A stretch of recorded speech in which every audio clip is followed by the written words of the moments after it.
Well, some recent high-profile events in Europe indicate, and some have said this, that Islam in some of its forms could be hazardous to people's health. But in Australia, it is Muslims who are declaring they're the ones who need safe spaces. A group called the Islamic Council of Victoria, which says it represents 200,000 Muslims in Australia, is calling on the government there to fund a series of safe spaces where they say Muslims can safely express, this is a quote, inflammatory views that would cause trouble if voiced publicly. This is part of the de-radicalization process. Blair Amani is the executive director of Equality for Her. She's an American Muslim. She said safe spaces would be a good idea here. Blair Amani joins us tonight.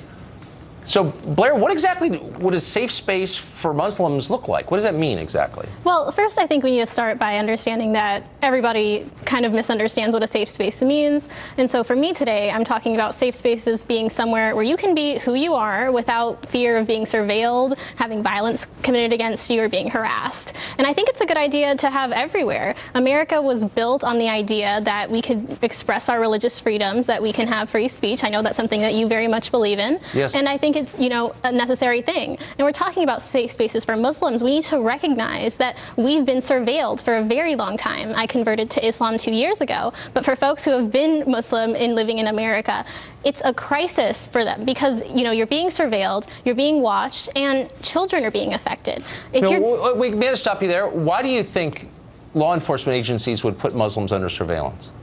Well, obviously because of the, the counterterrorism efforts. But when... No, but I'm sorry, what is that? Why would there be counterterrorism efforts aimed at Muslims? Come on, Tucker, you're a smart guy. You know why that is. I don't know. I'm a man who asks questions, and I'm asking a question about the statement you just made. What's the answer? Absolutely. Well, there are, acts of terror committed in the name of Allah that do not, reflect the Muslim community. However, there is this, Well, they may or they may not, but you'll concede this is not entirely random. It's not that the U.S. government or police departments are just, looking for some religious group to persecute, or is that what you're saying? I am saying that, the United States government has been in the business of doing that for quite a long time. So why don't they do it to the Amish? Wait, hold on a second. Why don't they do it to the Amish, or why don't they do it to Hasidic Jews? I mean, they're a set-apart community, speak a different language, not assimilated, but I don't see a lot of terror attacks committed by those groups. Have you? It's not profitable right now to be, speaking against these other groups. Right now, it's very profitable to be speaking against Muslims because it's, feeding into this wartime efforts. More cells. Okay, but look, I mean, we can debate the details here, but I think it's important to acknowledge a baseline, and that is that there have been an awful lot of attacks where actual people died in the United States and in Europe, committed by people saying really clearly we're acting in the name of Islam. And other Muslims say, you don't act in my name and you're perverting our religion or whatever.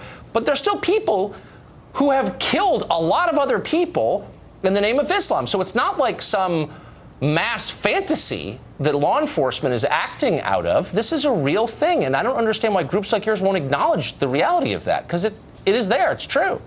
I don't understand why other groups won't acknowledge that violence isn't something that's exclusive to the Muslim community. No one's saying not that. Exclusive to Islam, it's not exclusive to, my religion, and so which is Islam, but we see people being targeted in a way that's extremely unfair. And we also have this rise of white supremacist and, quote, alt-right, violence that's being committed. Oh, spare me, that's too dumb. It's happening. We can't actually, ignore that it's happening, Tucker. Look, if you're reading only Salon all day, maybe you've been convinced of that, but the truth is there are hard numbers kept by the U.S. government, maybe they're in on this plot too, that show exactly the number of people who died and how in terror attacks in the United States. And the truth is there's no comparison. There actually is a problem with people self-identifying as Muslims murdering other people in the name of Islam. I don't think you're implicated in that. I'm not saying you are. But I just don't know why you're not more upset at them. I'm an Episcopalian. If they're Episcopalians setting off bombs in the name of... upset, Tucker? Okay, but what you're doing is coming on and lecturing the U.S. government for being racist and mean to Muslims. Why don't you say, well, there's a real problem in our community.